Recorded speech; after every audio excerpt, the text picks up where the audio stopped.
The Jew saw them all, beat them all, and is now what he always was. All things are mortal but the Jew. All other forces pass, but he remains. What is the secret of his immortality? Hello, Seth. Hey, Leo, good morning. Good evening. Welcome to the Jew Function episode 114. We are live today from Israel and from the US simultaneously. But yeah, it's not so glamorous, but yes, sure, why not? By the way, for those of you who've been following the show for a while, we're working on a new intro. I got new music from Tony, so it's gonna go. I thought it's time we change with our, we have a little melodramatic, opening, and a few people commented lately, and I think it was good when we started the podcast and nobody was like listening and nobody was saying there's anti-Semitism and we should, pay attention. But now, 2 years after October 7th, where the world is, where Jews are, I think we should have a more uplifting tone to our intro. And something good is happening. So, well, yeah. We know we've been at it for a while, and we should be leading the pack with some optimistic. Are we in the notes. midst of a gigantic wave of anti-Semitism, or is social media just so much a part of our lives that we see what was always there? I think we're in the midst of a gigantic wave of denial as to the role of Jews. That's what we are. Yeah, that's a fair answer. Yeah. I mean, look, if you ask, first of all, it depends on, who you ask. Some people, absolutely, the statistics are showing undeniably that, anti-Israeli sentiment and anti-Jewish sentiment is up, right? You see it in all the protests. It seems to me it's everywhere. I mean, yeah, and wild things happening. Australia and Germany again. Yeah. I would say this, and I think, Seth, this is what a lot of our guests have been saying after October 7th, that it's not so much that, there's anti-Semitism, but rather people were given the license to express it, right? That's, I think, what we're seeing. I think that you and But I... also, it wasn't. For example, you may have a lot of aspirations to be a singer, but if you have no food, so your aspirations for being a singer are on the side. So it may have also. It's not just that everyone was just waiting to say it, and now they can say it. It was also that something changed. Whereas it might have been buried before. Now it's, if I now have food, I can now go after my dreams of being a singer, for example. No, absolutely. I think the extremists haven't changed, right? There's always a percentage that like it's vocal about it and is very extreme in their opinions about Jews, and you can always find them. They're always online. They're always active, right? So they remain consistent. But I think the general climate gave permission, as we said, to people who were not vocal about it, who maybe just felt it. And I think that's the thing that's surprising to people. Well, you and I were talking about it way back when, before even COVID, about how it's latent, it's in people. Everybody has this feeling that Jews are a little different. They have that different attitude toward Jews. Whether they're showing it externally or not, that's a different story. But people harbor these feelings that are different. They don't feel toward Jews as toward any other minority or any other stranger. Let's put it this way. It's a different category. And now this feeling is now, it's rising to the surface. It's coming out. It's being expressed. So it's taking a certain form with students, and a different form with older people, and a different form with far right people, and a different form with far left people. But it's I think it's just coming out, and you and I, we see it as something on the whole positive because it reveals the extent of the illness. A lot of people are just freaking out, so that's fair assessment, I think. But I think it takes where am I going with all of this? And we want to bring our guests on, so I will get to the point. I think it takes a fairly broad view to see it properly, right? To remove yourself a little bit from the local outbursts of emotions in certain places, in the big cities, in the protests and other places like that, and just kind of take a step back and look at the whole. That's what we love to do at the here on the Jew Function. We look at the whole, look at the system. And so I think our guest today has the opportunity to contribute to that particular view, because he is also somewhat of I don't want to say globalist, sounds bad, but a citizen of the world. He's been traveling a lot. He's like me. I lived in several countries. Not many people do it. So he lived in 5 countries, I believe. I think he overall visited about 90 countries, and 37 of them just after October 7th. And he's a journalist, storyteller, and an attorney, specializes in immigration. And I hope that we're going to hear a perspective that's broad. Someone, he lived in South Africa, lived in Canada, the UK, and I might add, just to and he was a prisoner in Lebanon for a few days on charges of spying for Israel. So I hope we can talk about that as well, and we can hear from him about his experience, and most of all, share this hour and change together with a fellow thinker, feeler, someone who is, I know, is interested in the problem of anti-Semitism, and maybe we can get to something new between the three of us. So let's give a warm welcome to Dan Brotman.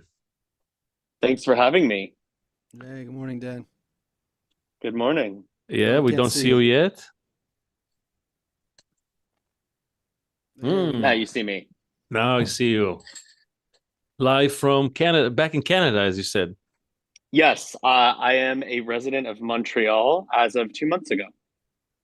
Right. I think I saw one of your clips on Instagram. I think that was a clip from the UK where you explained why you felt very, very bad about what's happening in the US, and that you don't feel you can stay there. But before we get into that, maybe a step back. Most people don't leave their birthplace. A lot of people, most people just stay where they are, right?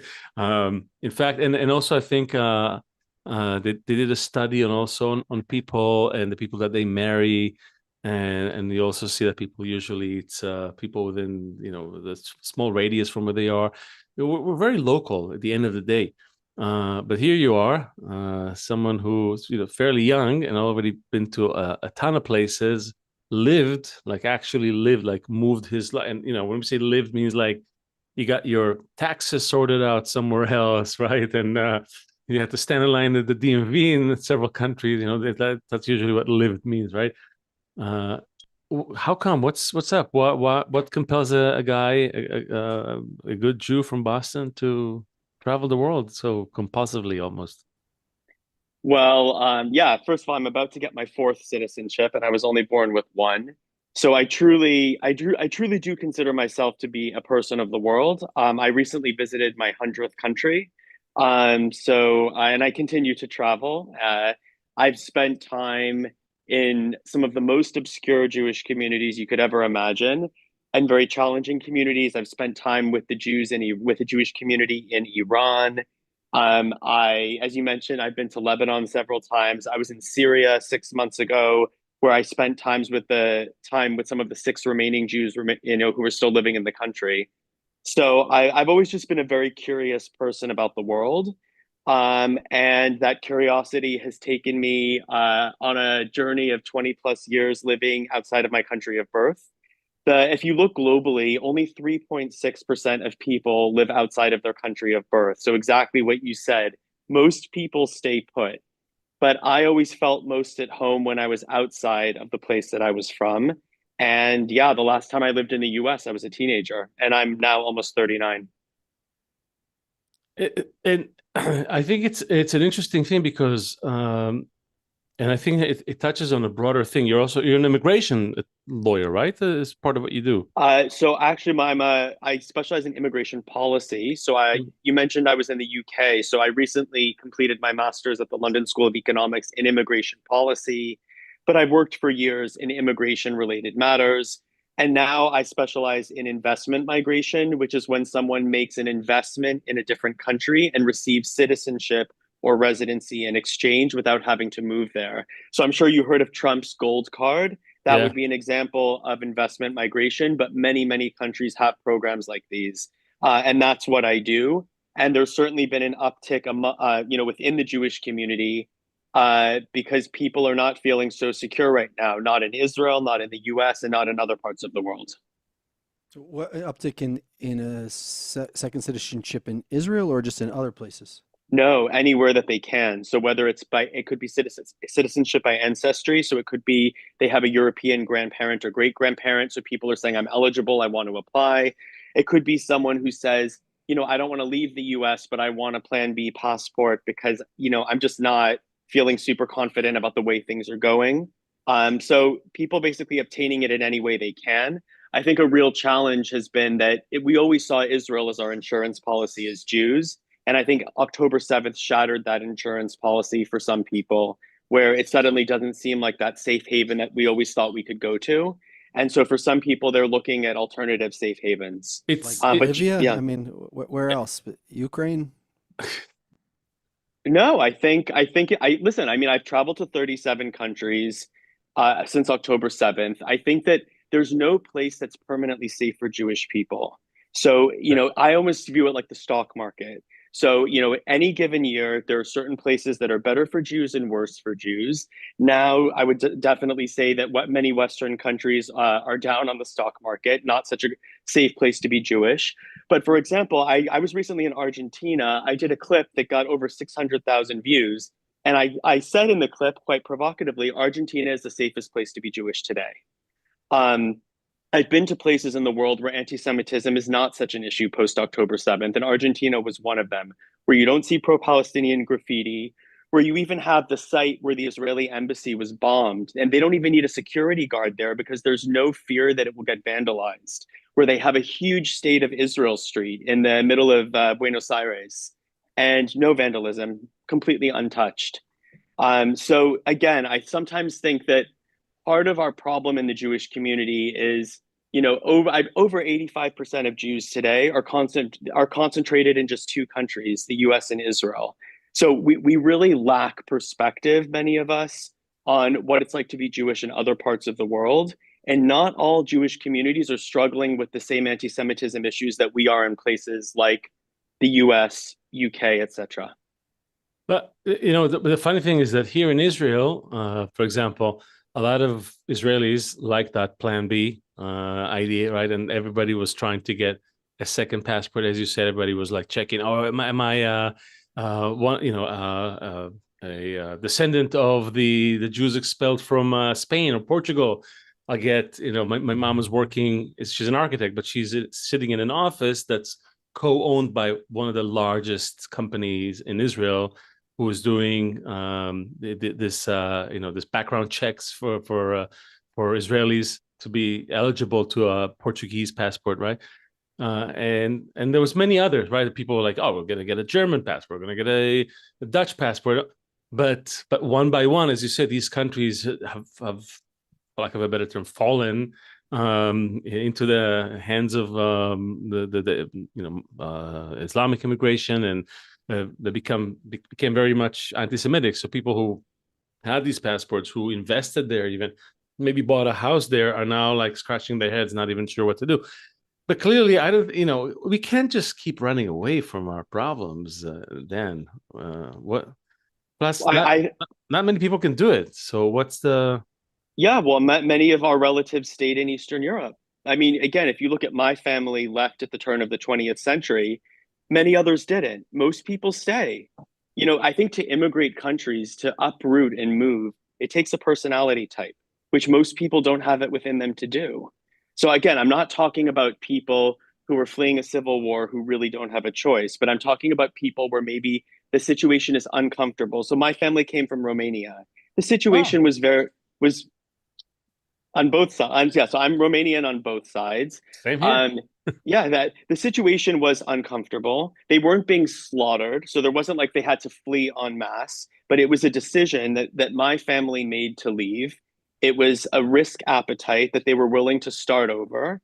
And most people in their community didn't feel that way. Most people stayed.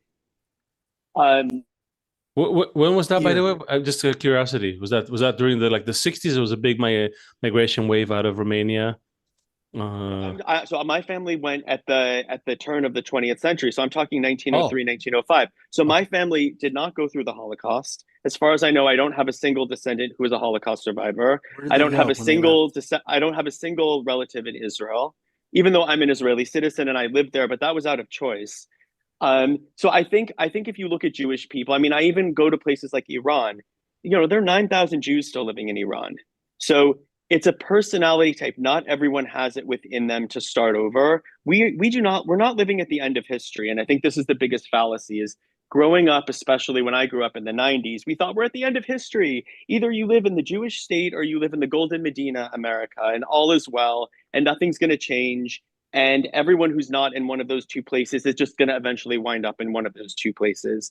And my thesis is that we're not living at the end of history, that we lived through a golden age. That golden age may be coming to an end. I can't tell you what's coming next, but we are not living at the end of history. And there's no reason, if you look at thousands of years of Jewish history, that all of a sudden, Dan Brotman happened to have been born at the one time when Jews will never need to move again.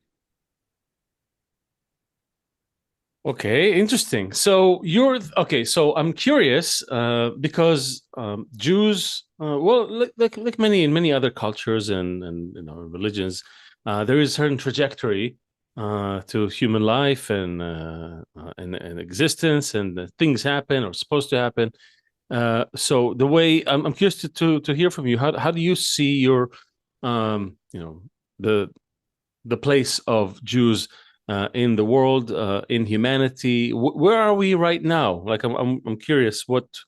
How do you read that historic map? I read that the golden age was an aberration, not a change. So again, the way that I kind of think about it is, when Donald Trump was first elected, people thought, oh, this is an aberration. This is just like a crazy temporary phenomenon that happened, but we're going to go back to normal. We're going to go back to the way things were. It turns out that Donald Trump was not an aberration. Joe Biden was the aberration. And now we're sort of back to normal. And that's how I view the moment that we're in, is we're returning to how things normally are for Jews. This isn't special. We lived during a temporary golden age. Many of us grew up during that time when maybe anti-Semitism was less of a concern, maybe where we felt a little bit too comfortable in the countries that we were living in. But that was an aberration. Now we're just returning to the norm. And the norm is that we need to have our antennas up. I believe that as Jews, we have finely tuned antennas that are constantly sensing danger. So regardless of which country we are in, we should have our antennas up. I think that we will continue to be scapegoated for the world's ills. That is the norm. That's the way it's always been. And how dare us think that we were at the end of history and that things were going to be different for us. So I think we need to toughen up, and we need to realize that we are going back to the way things normally are. So I was going with you the whole way. There's just one thing that breaks that beautiful cycle that you described, and that is the establishment of the state of Israel. That is definitely an aberration. That was, historically, statistically, not supposed to happen. Usually people get kicked out of their land, they get assimilated, they get eliminated. It's done. It's over. There's no second round. There's no and here we are, like our book sort of predicted, like our people yearned for, against all odds, suddenly in the middle of the 20th century, through a chain, by the way, of really strange coincidences. If you think, it's so surreal that it's either so well guided or so well, I don't know, but it's really against all odds. suddenly state of Israel and Jews are flocking back to their land. So that kind of broke the cycle in a very meaningful way. What do you make of that? I would disagree with you. I mean, yes, I would say during the Golden Age, absolutely. More Jews are leaving Israel now than moving to Israel. The net emigration with an E is now larger than the net immigration into Israel. So I think part of what's changed, and I know this is very hard to accept, is that many, many people in the Jewish world, we love Israel, we're connected to Israel, but we don't necessarily see it as a safe haven anymore. We watched the Kishinev pogrom happen on October 7th, filmed, where we were defenseless. I've not seen a pogrom like that happen outside of Israel, at least in my lifetime. And there's been no inquiry. There have been no real consequences for what the government allowed to happen on that day. And I think that if you speak to most Jews, Jews are not flocking to Israel. I mean, I'm actually currently in Toronto this weekend. A few thousand Jews just left Canada and moved to Israel. What are you talking about, Dan? And more Jews left Israel and came to Canada. So there's actually a really, really interesting article that came out in an Israeli publication 2 days ago. Since October 7th, 7,000 Jews alone from Israel came to Canada. Canada offered, actually to Toronto specifically, Canada offered a war visa, a humanitarian, almost like a refugee visa, although they're not recognized refugees, for Israelis. And thousands of Israelis fled Israel after October 7th, and they fled to Canada because of this humanitarian visa. I was the head of a Jewish community in a particular city. People left their homes in Israel. They left all their furniture. They didn't sell anything. They literally fled their homes, came and took up these humanitarian visas. This is mind-boggling. And very, very, again, it's disturbing for Jewish people. Let me because zoom in for a second. What was the demographic of is there some kind of demographic identifier of the people who left? I would assume more secular. I would assume probably a more secular, more liberal population. Many people who don't necessarily have very strong roots in Israel. So there are many Russian Israelis who, the largest immigrant group and Jewish immigrant group in Canada is Russian Israelis. Yeah. We know we have a lot of friends. The Russian-speaking Jews you meet in Canada did not come from the former Soviet Union. They came from Israel. So I kind of view Israel like another diaspora community.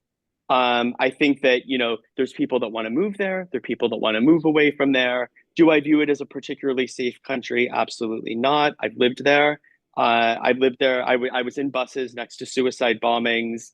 I was living in Jerusalem. I was really, really, there were very scary times when I was there. But I think if you speak to most diaspora Jews today, we're very thankful that we have a state of Israel. Is it a safe haven for us? I think that's a conversation that we're having. I'm not going to say yes or no, but it's not the same given that it was during the golden age that we're all now struggling with because we're losing that golden age. But we have a different question here on the Jew function. Yeah. I know you're dying to ask a question, Seth, but we don't ask if it's a safe haven or not, because we know that things are very subjective, and for every person, the circumstances may change. There were people who lived through the past 2 years with the war in October 7th and the war with Iran, and they lived in relative peace, depending on where they lived, right? You have those people as well. And you have people who, freaked out, and those who got up and left the first day of the war. I know all kinds. And as you said, this is a cycle in history. Even during the biblical times, the country was always, peaceful for, a few decades, and that's it. And then we back into what we're asking on the Jew function is always like, what's the bigger play here? Like, as Jews, are we just looking for a safe place? Who are we even? Why did we end up in a situation where we find ourselves moving around from place to place, seemingly without a home, always yearning for a home that even now is not the safest? But if it's not about safety, what is it about? What is so special about the land of Israel? What is so special about the role of Jews in the world, in general, that makes us stand out in this way, that make us this permanent refugees, permanent scapegoats that are not able to find peace and quiet? What's up with that? And are we just supposed to just accept it? And this is it. This is life. There's no rhyme or reason to it. We just, we just roll with the punches. Today in Israel, tomorrow in Argentina, next year in Jerusalem, and then next year in Buenos Aires, whatever. I mean, is that how you view it, or I'm curious. Yes, that is how I view it. When I talk to people about roots, I always say my roots are inside of me.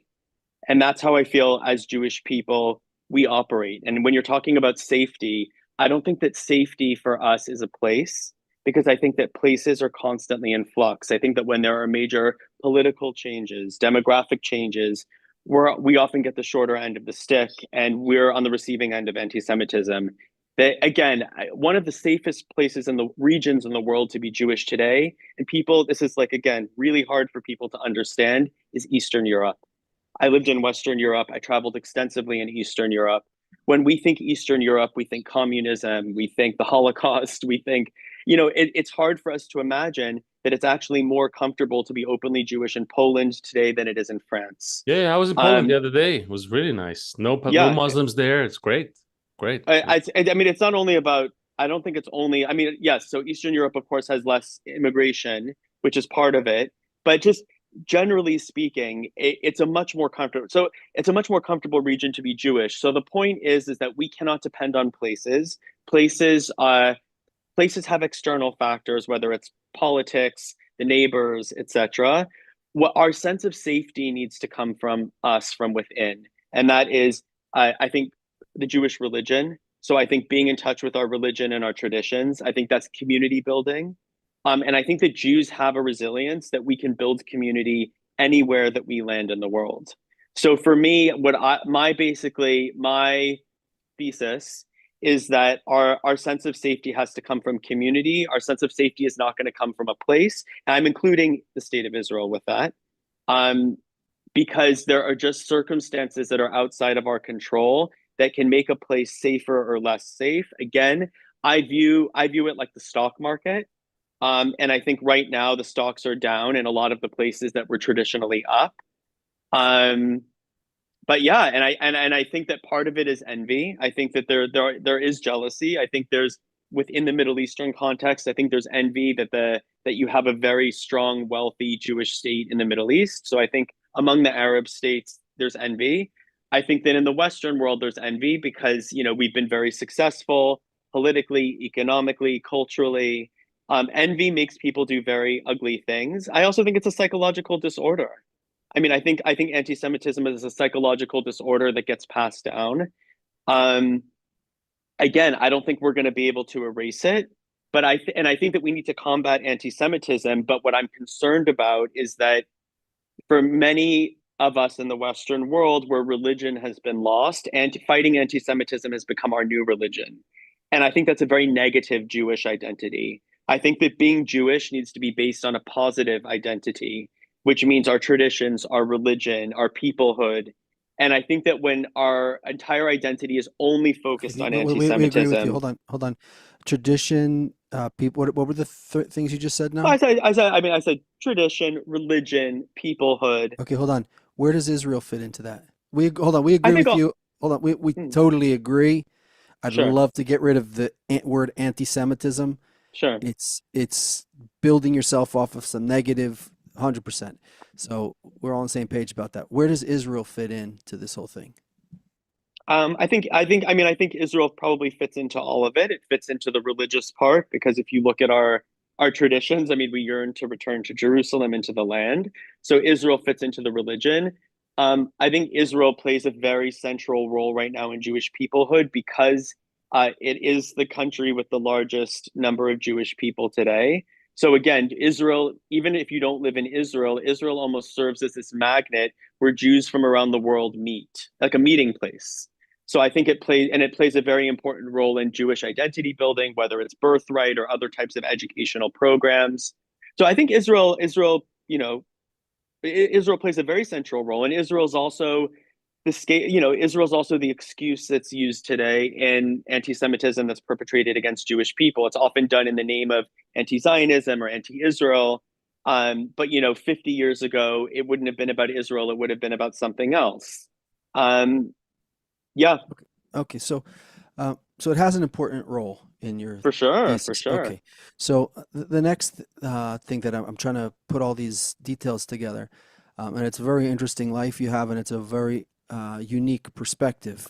Like you said, there's a tiny percent of people who, not as small as the amount of Jews, but a tiny percent of people who travel and live outside their country. So by looking at the goal, it changes all the other things that you've said so far, right? A person who is, I don't know, he needs to get from one village to another, and there's a mountain in the way, so that mountain is a hindrance.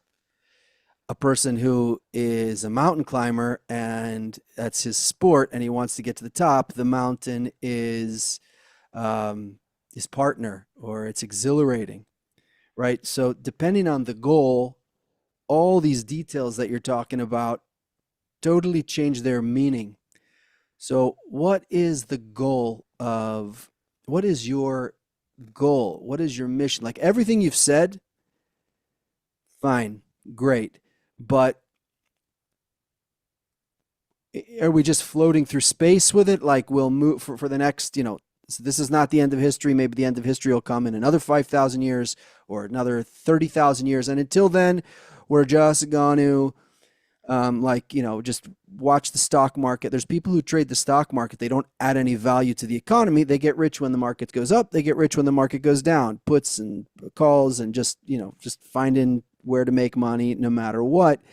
They're not really adding value, though. They're just moving to the place that works for them. Maybe what Seth is asking, Dan, is paint us your ideal life. Where's it all going, and what's the purpose of this? What's the purpose of it all? Like, for example, if you open a business, sorry for elaborating on this, but I'm trying to focus on it. If you were to open a business now, like I'll help Jews go to a place where you can have a good life, for the next 5 to 30 years, right? That's the name of your business.com, and you're an expert. You've been around, and you can help Jews move and relocate to safe places. Cool. To what end? Is it just so that my body will stay alive for the next 5 to 30, or where is it all going? And not only where's it all going, how does it fit in the story of what's the purpose of a Jew? Who is a Jew? I mean, listen, I would take a step back, and I think that it's not only a Jewish issue. I would say, where is the world going right now? Are we going to have World War III in the next decade? Is the U.S. truly on a decline right now? Probably, and yes. Yeah, possibly. I mean, again, I read an incredible book. It's almost like I joke, it's like my Bible.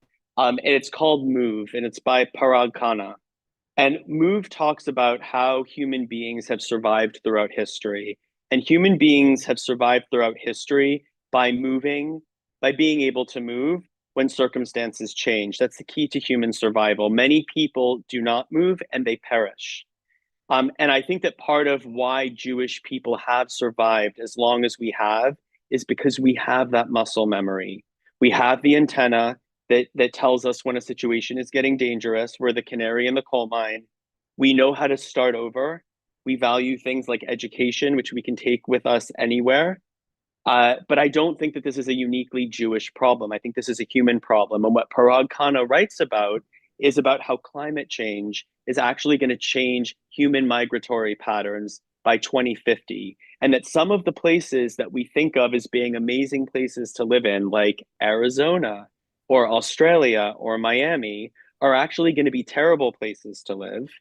And places that we don't think are so great, like Detroit, are actually going to become some of the best places to live because they have stable weather and fresh water. So I think this is part of the human condition of survival that Jews have just perfected. And this muscle memory is what I think will continue to ensure our survival. Something that really haunts me in Jewish history was, after the rise of Hitler, first of all, there were a few images. One was the Jews lining up outside of the consulates in European capitals, trying to get out, trying to get their papers. And the country's wouldn't give them papers, and many of them perished during the Holocaust. That desperation, their muscle memory was activated, but they actually couldn't do anything about it. That's partially what motivated me to get into the immigration field, because I never want Jews or other people to ever feel like they're stuck and to be out of options. So Dan, insurance, important industry, because if God forbid something auto insurance, let's say, Correct. important industry because if God forbid something happens, you need to have insurance on your car, right? Correct. And liability insurance on the car, on the passengers as well. So, Correct. but we don't want anything to happen, but it's really For sure. good to have the insurance business, right? Exactly. So what we really want to happen is to be able to make it to the wedding safely, or make it to the mom's house safely, or get to work on time, right? That's the goal. And insurance is this business along the way that we have to have, and we need to do it well, just in case. It seems to me you're in that middle layer there, in this kind of insurance layer, right? You're serving an important role in that place. But my question still is, we're trying to get somewhere. We're trying to get to a world that is, presumably we share this opinion, we're trying to get to a world where things are good for everyone, where we can all live together in harmony. Until we get there, we need insurance, we need to be able to move, we need to do all these things, right? So I guess maybe that's what I'm having trouble. No, I guess what I would ask after what Seth said is, what kind of movement do we have to make, which is not necessarily geographical, physical movement, which is part of the insurance, as you describe it, but rather what kind of movement do we have to make as humans? You say it's for everyone. Yeah, we agree, it's for everyone. Where do we have to go? We have everything. We're not simply living in a golden age. This really is a golden age of humanity, in the sense that we have really access to everything, right? Every bit, every need, every necessity can be taken care of. We can move all over the world. As part of it, we can move goods and medicine and everything. There can be potentially food for everyone. Really, humans today live better than an average king 150 years ago. And yet we are falling back into war. You said we're almost in World War III. I'll argue that we already are in World War III. It may not look like people in trenches, even though you have some of that as well, but the level of instability and stress is right. It's sweeping through the planet.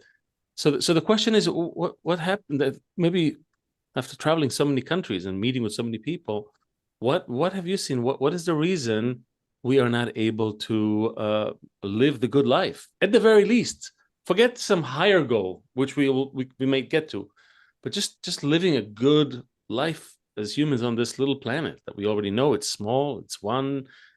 So what's the story? What did you find? So what I found, and again, I think the recent mayoral election in New York is pretty emblematic of what I see in other countries, which is the system of capitalism that we're currently living under doesn't work anymore. It's producing massive winners and losers, and the losers are not being compensated for their losses.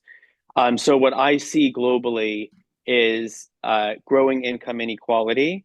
And again, unlike the medieval times, today we have democracies. So when people are frustrated, they can take out those frustrations at the ballot box. I think we see weakened social safety nets in many countries where people feel very vulnerable. So the inequality is growing. The losers of this capitalist system that we're operating in are not being compensated. The social safety nets are being eroded. And so I think a lot of it comes down to our economic system and inequality. And because of inequality, people want to either leave or they want to make radical political changes to their environment. And again, I think if you look at why did Joe Biden lose the election? Why did Mamdani win the election? It's all connected to people feeling hard done by economically. So I think that's one of the great challenges of our time right now. We know from Germany, and I'm not comparing the situations, that when people in Germany were very hard done by economically, Jews are a very easy scapegoat. Let's be honest. Forbes Israel did a list last year of Jewish billionaires in the world. 15% of dollar billionaires in the world are Jewish. And forget billionaires, we're a successful community. We're successful in every sphere that we operate in. And so people, when they feel hard done by, become very resentful of successful people. So I think that's part of it. I think that's part of it. I think it's inequality and envy. Hands down. The question is, what will make forget the 1%, but 10% of the population that has a lot of the resources and dollars in its hands, as you said, what would make them share? Why would they share that? Okay, so some people elected a socialist leaning mayor somewhere. Communists tried it. You can't force people to do something against their own sense of welfare and pleasure, right? This millionaire worked hard for his money, whether by cheating or not, it doesn't matter. He worked hard, he hustled enough to make that money, and now you're going to tell him to give it to someone? Never going to happen. Never happened before in history. So I'm asking again a very tough question. Like we're getting into a very interesting territory, which is down to the human nature that's at play here, right? I mean, the only time in human history where this thing was not an issue is when people lived in tribal societies. Tribal societies, there was a natural feeling of a large family, right? And just like in a small nuclear family, there's a sense that you're going to be taken care of, right? Nobody's going to little Johnny here didn't have dinner. Oh, you should have worked harder to get dinner.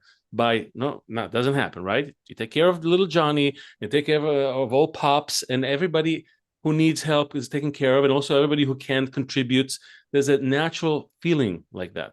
But that feeling sort of, we lost that natural connection as people evolved, as what we say, our egos grew, and we wanted more pleasure, and for less, with less effort, more pleasure, less effort. So we were willing, so it was not even a choice. Maybe we were just driven out of these comfortable familial ties into the systems we see today. There was capitalism, there was some socialism, some fascism, different methods that people tried to enjoy, to get the most out of, suck the marrow out of life. But none of it seems to be very stable. So where are we? So what's the maybe either root problem, or maybe how do you see a solution? I'm curious. And just to add a cherry on top, and do you see Jews play a certain role in that? I don't think that there's a solution. I think this is the norm. So again, like if I look at my grandparents who lived through World War I, World War II, the Great Depression, this is the norm. Human history is not meant to be stable. I think that we experienced the spoils of the Cold War when the U.S. won the Cold War. It was the 90s and Clinton. That was an aberration. All that's happening now is we're going back to the instability that is meant to be in the world, the way that it's always been. And how have Jews survived? We've survived because we've taken care of each other. We've survived because we've embraced our tradition. We've survived because we've maintained a sense of dignity, even in very challenging situations. So I just say to Jews, toughen up. We're going back to the way things normally are. Unfortunately, we were coddled because we grew up during a very, very temporary period of respite. But now we're going back to the norm. Let's get back to the conversation in a second. When you say toughen up, what was it like in Lebanese prison, by the way, if we can do an aside? What was it like in Lebanese prison? Listen, I mean, that was an experience where you're really hated for who you are. It's not based on anything that you've done. It's just purely based on who you are. And it was the first time in my life, where I experienced hatred based on my blood, essentially. Often in the West, people say, oh, it's fine to be Jewish. As long as you denounce Israel, as long as you denounce Zionism, you're fine. So it's almost like your actions, you can absolve yourself, so to speak. But in a Lebanese prison, you can't absolve yourself. When it comes down to your blood, you cannot absolve your blood. It is not related to actions. So for me, that was a different type of anti-Semitism. And to be honest with you, something that crossed, and again, I'm not comparing, but a lot of my thinking is informed by Jewish history and experiences. I thought a lot about the Holocaust while I was there, while I was held hostage there, because I thought about other Jews who lost all of their freedom and who were hated simply for their blood and who they are, not for anything that they've done. And that's not something, again, that most Jewish people in the West would really understand. Because if you want to, you can go to a Students for Justice in Palestine rally, and people will say you're a good Jew. So, we have no problem with you. You simply can't do that if it's based on your blood. How did they not leave you behind? How did someone know you were there and then get you out? No one got me out. I was eventually I was tried in abstention or eventually released by a judge, but still held for another 24 hours after the release. I was held for nearly a week. Yeah, I was with a tour group. We were in So Syria. people I've knew been to that it Lebanon. happened. Pardon? People knew that it happened. They knew that it happened because I was with my tour group leaving Syria, going back into Lebanon to catch our flights home. And my detention began when they let the entire group through and not me. So everyone knew what was happening.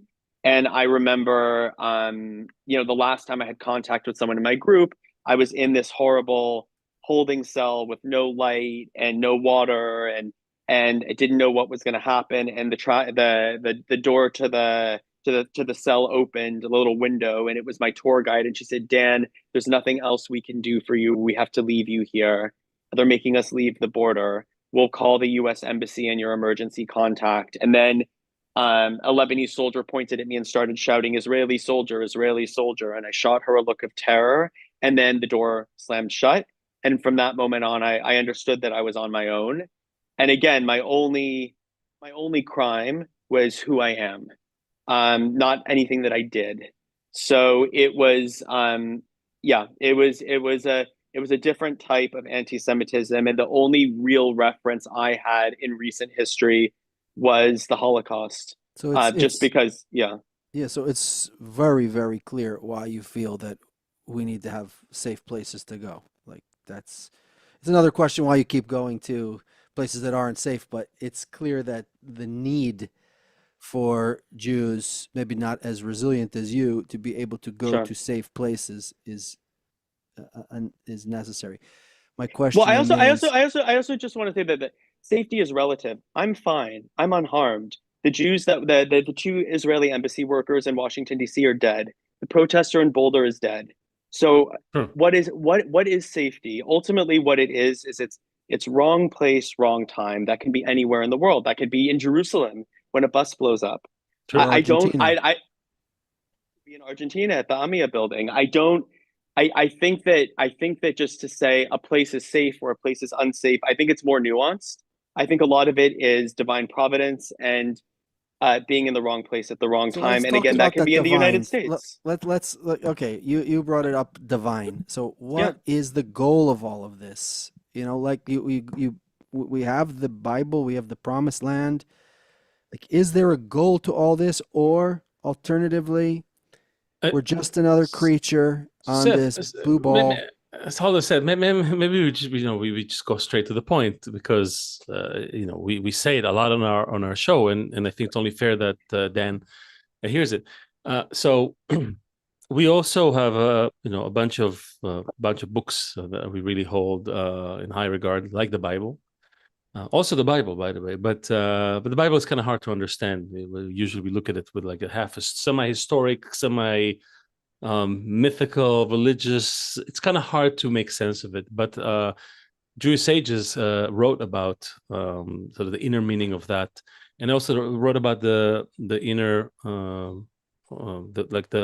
the real essence of what a Jew is. And for me, I was born in Israel, grew up in Israel, right? And I also didn't know why people hate us for no reason, as you said, for my blood, right? Just, because you're a Jew, that's it. Enough reason for me to kill you. That drove me nuts. It was irrational. And although I was also looking for some insurance policies, and I ended up leaving Israel and spending, half of my life elsewhere, that search for why this is happening and what's behind this, it kept me up at night. And so when we started to find our own people, our own Jewish sages talking about the root of the Jewish people, as a non ethnic group, rather a group formed around an ideology. For the only group that formed around an ideology in the ancient world, and then really pulling representatives from all the other nations, if you will, into this group just because they followed the Abrahamic idea of mercy and kindness and taking care of the other. And eventually you could sum this whole ideology with love the other as yourself, love your friend as yourself, right? This thing was at the root of our people, but it wasn't meant only as a guideline for our people. It was actually a code, if you will, for all of humanity. But humanity on its own cannot just get up and adopt this mindset. Even Jews can't do it. It's very difficult to love the other as yourself, because you love yourself more than anyone else. So to love the other as yourself means to love the other more than anyone else, including yourself. That's a tall order.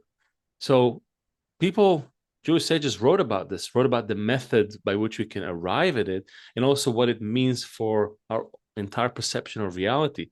This is no simple matter of ethics or morals or some law that, if you break, you go to prison for. Rather, it's a way to interface with reality. It's on that level. And so in the books that we read about this, they said, well, Jews are not meant to simply just move around. Rather, they're meant to live up to this law of loving the other as yourself, and to do it by their choice. However, if we choose not to do it, the system is going to apply pressure on you. That pressure we call anti-Semitism, and it's irrational. It will take different clothing depending on the time. There's a reason why we keep getting kicked around the world. Yeah, because we're not living up to our purpose. That's really what not Seth and I are saying, but what the sages are saying, and we feel it very much in our own flesh, so to speak, that it's something that we're not doing in life, and that this running around is never going to end unless we really do it, and we have to do it. Like someone has to do it. It just happens to be this group of people, bummer, but it is very much intimately linked with who we are. It's not a coincidence that we're being really persecuted by what you call this psychological disorder. It is like a disorder because people, even anti-Semites, can't explain why they really hate Jews. Like if you take it apart, they say, oh, it makes no sense, and yet they hold on to it. So I'm curious, what do you think about this? What do you think about this as being a guideline and a purpose and something that we should consider doing? You mean specifically loving others like we love, as we love ourselves? Thing, yeah, that thing, and the fact that when we're not doing it, because by the way, historic patterns show it repeatedly. Every time Jews turn on Jews, every time we break out of this unity, that pressure, the expulsion, the pogrom, it comes. We checked it, hundreds of cases. We have our entire first season is really going through the history of Jewish people and going through the main chapters, and it always comes down to that. The first temple, the second temple, the Spanish expulsion, even the Holocaust, even October 6th. There was always this great disunity between Jews that preceded that. So it's a question, it makes one. So I think part of the problem is kind of actually the inverse. I think we love other people a little bit too much, and we don't love ourselves enough. And I think that's also part of the issue. So I think that people respect Jews when we respect ourselves. And I think when people see us wavering about our beliefs, our country, our unity, then we become easier targets. I think people respect strength and unity and pride. And, again, I struggle with Jews who voted for Mamdani. And I know that was not the majority of Jews, but it was probably, my understanding is that probably a third of Jews in New York voted for Mamdani. Among the youth is much more than a third, by the way. Among the youth, it's more than a third. So I struggle with that because I think it goes back to loving everyone else more than you love yourself and your own people. And so I think that's a challenge that we have in the Jewish world. I mean, I I grew up in a Jewish community, and many of the people that I grew up with don't live active Jewish lives anymore. If I look at my own family, most of my own family has assimilated out. Most of my cousins are not Jewish. So I think I think that we need to start loving ourselves and our people more. And I actually think that that will lead people to respect us. One thing I can tell you is, and I actually do agree with President Trump on this, which is that people in many parts of the world respect strength. Absolutely. That's what they respect. And so, when I was held in Lebanon, I really tried not to break and to be very composed because they wouldn't respect me if they saw me fragile or broken. Certain cultures really just respect either brute force or just strength and pride. And I think that we're not on this world to be popular. And as Jews, we're not in this world to be popular. That's not our role. We're not in this world to be well liked. I look at all of the university buildings that are named after Jews and all of the cultural institutions. And then I look at the fact that Jewish parents can't even afford to give their kids a Jewish education. And it makes me wonder, why are we funding everything else, but we're not actually funding the Jewish education of our own children? So I think that part of what needs to happen in terms of combating anti-Semitism, which I think is always going to be there, as I said, psychological disorder, not going away, world is going to continue to be very, very unstable, and we will be scapegoated, is to actually just start taking pride in who we are and to actually put ourselves first. I mean, I think that during this golden age, 100%. I think during this golden age, it diluted us a little bit. So we thought, we're at the final destination. Things are safe. Anti-Semitism's not an issue. We don't actually need to hold on to being Jewish anymore. Let's get super involved in broader social justice issues. I think that social justice issues are very important, but I always say, put your oxygen mask on yourself before you help someone else. And I think that the crisis in the Jewish world today, I truly, truly believe this, is Jewish education. I think that people not receiving a good Jewish education, I think Jewish education is inaccessible financially for many, many people. I think that when you don't have a strong Jewish education and people are telling you that Zionism is racism, or they're telling you terrible things about Jewish people, you're not equipped to think otherwise or to defend yourself because you weren't given those tools as part of your education. So I would personally, as we start to think about the next generation of Jewish philanthropists, I'd like to see more philanthropy invested within the Jewish community before we name more university buildings after us. We have to take care of ourselves before we take care of others. It's not an either or, but I actually think in the Jewish world, we've really neglected in recent times taking care of our own. I think it may change. So I think that now that the golden age, and I know it's very hard for people to hear this, the golden age of America is ending. The golden age for Jews is ending. We're in a transition period. I don't know what comes next, but I think that there's going to be a wake-up call for Jewish people, and it's already started, that we don't have control over what's happening in the world around us, but we have control over how we relate to each other. We have control over how we educate our children. And I think that we need to start focusing on Jewish unity, Jewish education, Jewish pride, because that's what we do have control over. Amen.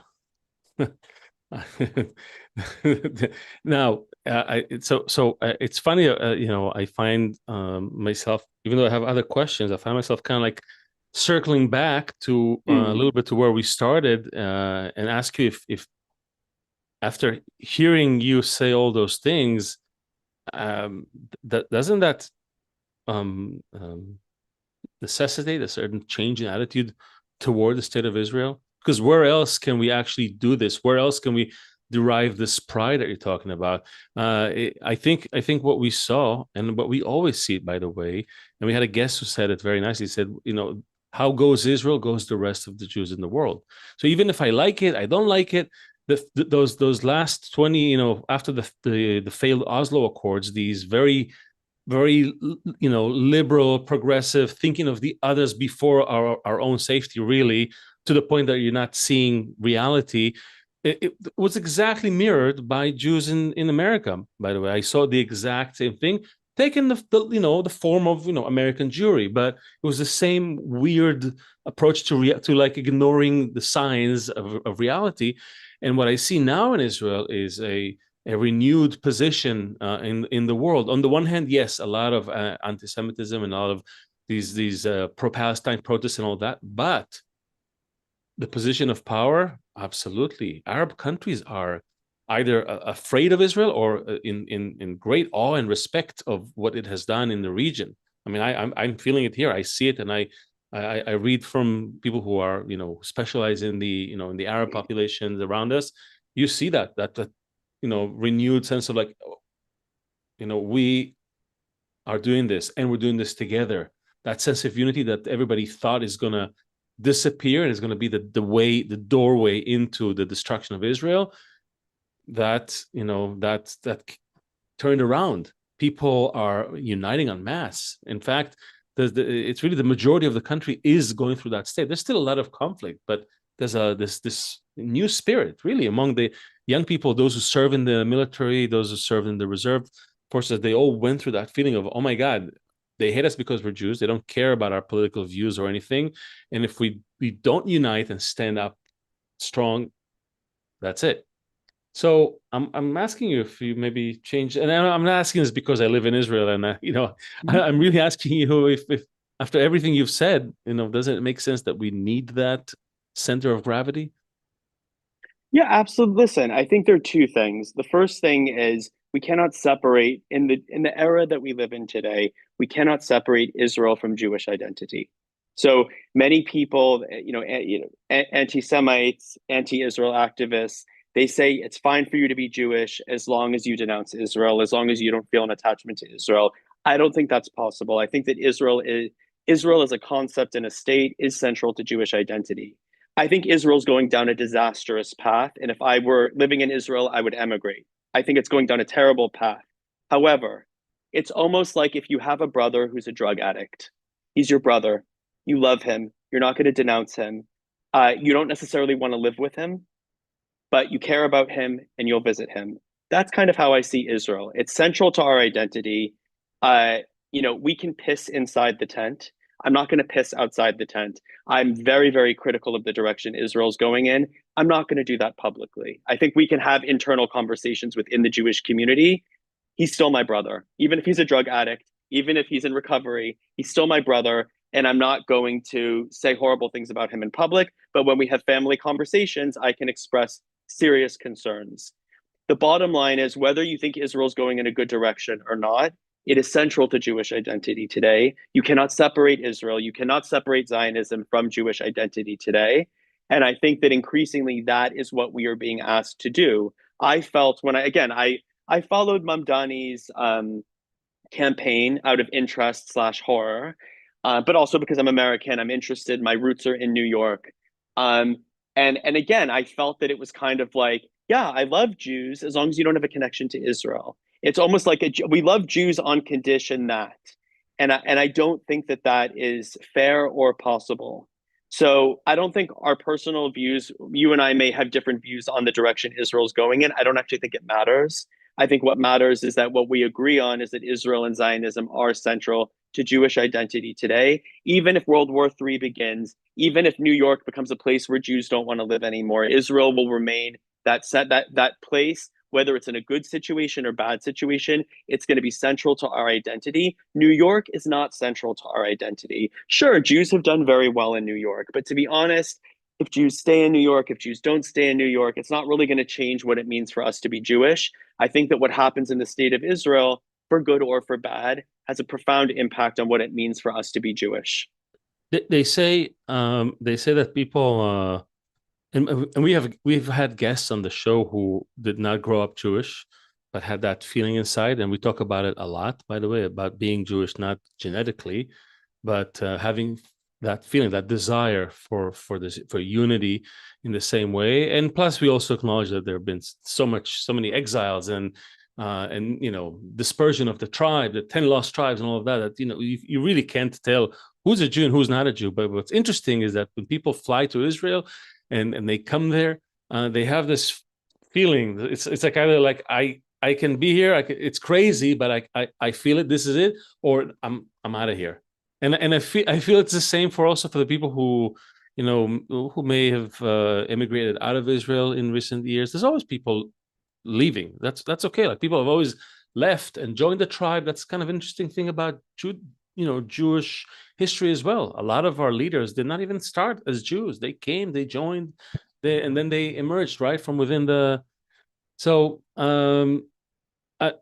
what I also just wanted to add, quickly, which I find very interesting, because again, my background is immigration, is even how Israeli emigration, people leaving the country, is also changing the Jewish world. So I'll give you an example. I was, a couple of months ago, I was in Slovenia, which is one of the most, in my opinion, because I've traveled a lot around Europe, one of the most anti-Israel countries in Europe. I mean, I call it the Ireland of Eastern Europe. It's really, really, really uncomfortable. There's about 200 Jews in Slovenia. The government is even after October 7th, the government wouldn't meet with the Jewish community. It's a very, very difficult situation for Jewish people. What's interesting in Slovenia, I met with one of the leaders of the community. Hundreds of Russian Israelis since October 7th have immigrated to Slovenia. So this is a community that only has 200 members, and it's now growing. Israel is becoming a source of renewal in the diaspora as Israelis move. In the United States, there's an organization called the IAC, the Israeli American Council. They have a huge conference in January in Florida. Israeli communities are forming their own types of Jewish communities now in the diaspora. They have their own political advocacy organizations. So Israelis are also changing the diaspora. It's a very dynamic relationship, whether it's growing small communities like Slovenia, whether it's huge communities that have their own organizations in the US. I even had an interesting meeting yesterday with it made me think of Jews fleeing. I had an interesting meeting yesterday with someone who moved to Toronto 4 months ago. He's from Russia. He left Russia because of the war. He had one Jewish grandparent, wasn't really raised Jewish, immigrated to Israel, lived in Israel for several years, and he couldn't take it anymore because he said, I was there for October 7th.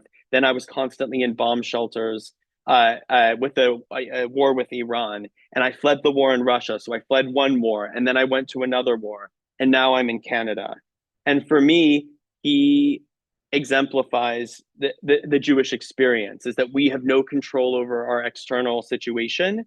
But no matter where we are in the world, if there's a Jewish community, we belong to something bigger than ourselves. And I think that's what it means to be Jewish. No matter where you are, there is a community of people who have shared beliefs, shared values, and ultimately are looking out for each other, especially in an era where the government is not looking out for us. So, I'm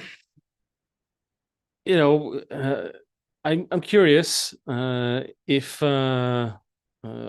if you could have the ear of all the Jews listening to you right now, as a learned world traveler, and we're looking forward into the next, let's say, the next 5-10 years. We all acknowledge, we all agree things are in flux. We're not certain what will happen tomorrow.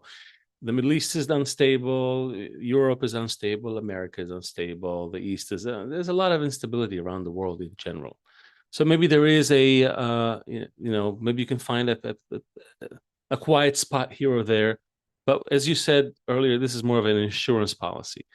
So if we could, talk to all the Jews in the world, what would you, from all your experience and wisdom and just everything else, like what would you tell them? What would your message to a younger Jew who lives in New York and is now thinking, for example, because I'm from, I lived in New York, Seth and I were in New York, that was our lives. So a young Jew in New York who's thinking, well, what should I do? Should I go to school or not? Or maybe I just graduated, but I'm not sure what to do. I get into this. What advice would you give them? I would start by saying people respect people who respect themselves. So I would say that our role as Jews on this earth is not to be popular, it's to be a light. onto the nations. And so that's the first thing. And being unpopular is difficult. You know, when I grew up, I was bullied, I was unpopular. It sucks. Everyone wants to be well liked. But God did not put us on this earth as Jews to be a well-liked people. We are meant to be role models. We are meant to, as I said, a light onto the nations.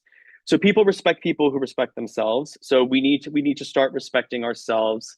But respecting ourselves also means knowing ourselves. So I think that if you can, try to connect to a part of your Jewish identity. It could be religion. It could be reading a book about Jewish history. It could be reading the news in Israel a couple of times a week.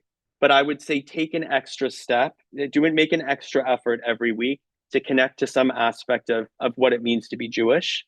I think those would be, and then the third thing, as I said, is that Jews were not put on this earth to be popular, and being unpopular is hard, and that's okay, and that's why we have each other. So those are probably the three things I would say to a young person who's struggling with their Jewish identity, struggling in terms of planning their future. I don't think there's a right reason, or I don't think that there's a right or wrong reason. You know, should you stay in New York after Mamdani? Shouldn't you stay in New York? Jews stay in all different types of situations around the world. When external circumstances are great, when external circumstances aren't great, I think it's a very personal decision. But I think that part of what can help you cope either with the temptation of assimilation, of being overly accepted in a society, or of anti-Semitism, is having a strong sense of self, is having community and having self-respect. That will not help you navigate through either situation. Many Jews say, oh, you know, I don't want to be in New York anymore. I'm going to move to Florida. Many Jews in Canada say, oh, I'm going to move to Florida. I think it's going to be easier. Again, your roots are within you. So focus on your Jewish identity, focus on your Jewish pride. Circumstances around you are not guaranteed. Florida might be great now. It might not be great in 5 years. So let's focus a little bit less on geographic places and more about community, values, tradition, and showing people that we respect ourselves. Those would be basically the main messages that I would convey to a young person today. It's an amazing message. If you can also leave in the chat, you know, what are the 3 good places to go to in case you know. Just in case. Again, when I talk about where it's good to be Jewish, I'd say you can only evaluate it on an annual basis, because we're in a world right now where things are changing so quickly. If you had asked me a year ago, are we going to have someone who's potentially an anti-Semite be the mayor of New York? I'd say never in a million years. Things are changing every year. The only thing you can control is, you know, the only thing you can control is where you are at the present. If where you are at the present is working for you, that's great. But I think that history is going to write about this very peculiar period that we're living through. I really believe that we're living through history right now. We are. And I really cannot predict what the world will look like next year. I can't predict where will be good for Jews next year. But what I can tell you is that some of the places that are very, very bad to be Jewish, because I've seen places that are not so bad to be Jewish, like I mentioned Argentina, Eastern Europe, but I've seen places that I think are terrible to be Jewish. I think Slovenia is a terrible place to be Jewish. I think being shouted at on the street and blamed for the policies of the state of Israel when you're a Slovenian citizen who happens to be of the Jewish faith, I think that's terrible in a country with 200 Jews. I lived in the UK. I think the UK is really not a comfortable place to be Jewish. In many Western European countries, Belgium, France, I've spent time in these places. Yeah. They're not comfortable places to be Jewish. I can't tell you what will be next year. I can only tell you what is right now. And all I can tell you is that who 20, 25 years ago would have ever thought that Poland would be a great place to be Jewish today? Who in a million years would think that New York would elect a mayor like Mamdani? So who knows what's going to happen? Let's focus on what we can control. That's our Jewish identity, our Jewish self-respect, and those are our roots that are within us, that we take with us no matter where we find ourselves in the world. So Dan, before I thank you for your time with us, I just posted in the chat a quote where you ask our guests to read a quote from the sources. This is from Shem Mishmuel. If you can maybe just give it a read, I think it's kind of it's relevant to what we've been talking about a little bit. Sure. When Israel are all in unity, they do not fear a thing. For this reason, along with the punishment of exile, came separation of the hearts and unfounded hatred, as without them, exile would have been impossible altogether.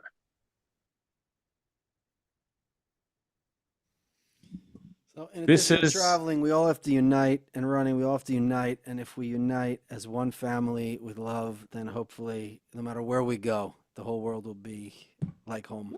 Amen. Yeah, the world will just want this as well. I think we heard it from non-Jews who said, "Guys, you got to show us how to do it." So I think we got to show us how to do it, show them how to do it. The fact that we have this ability to travel from place to place to find a home everywhere, almost as you said, because there's an inner connection that changes everything. So and if I could just do a quick plug. So I love creating content as I visit different Jewish communities around the world. I speak about anti-Semitism in different countries. Where is it safe to be Jewish today? You can follow me on Instagram. My name on Instagram is Dan Brotman, one word, Brotman. And I'm going to be traveling to several more countries even next month. I'm traveling to some Jewish communities in the Arab world even next month. And I'm going to be posting about what those experiences are like. So please follow me on Instagram, engage with me. And I'm going to continue to report on the Jewish world throughout my travels. Amazing. And we'll put links also in the description in case you didn't write it down. And of course, it's an open invitation. Dan, if you're in Israel, if you want to see a Jewish community in Israel, we'll have you over for coffee anytime.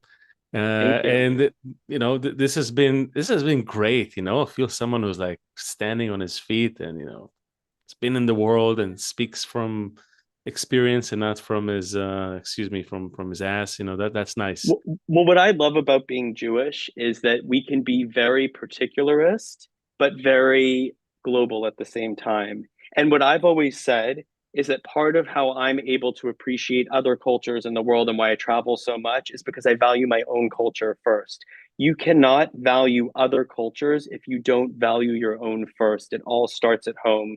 And because I'm so passionate about being Jewish and my heritage and religion, I can be also very, very passionate about learning about other cultures in the world. They go hand in hand.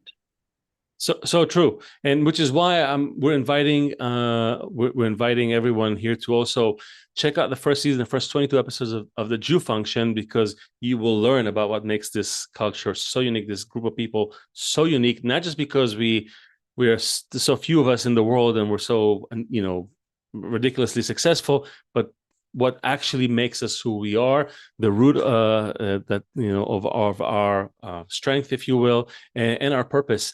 And I think that will help you also be a very proud Jew, a strong Jew.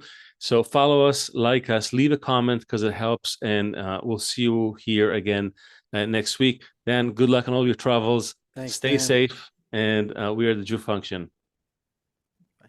All the best.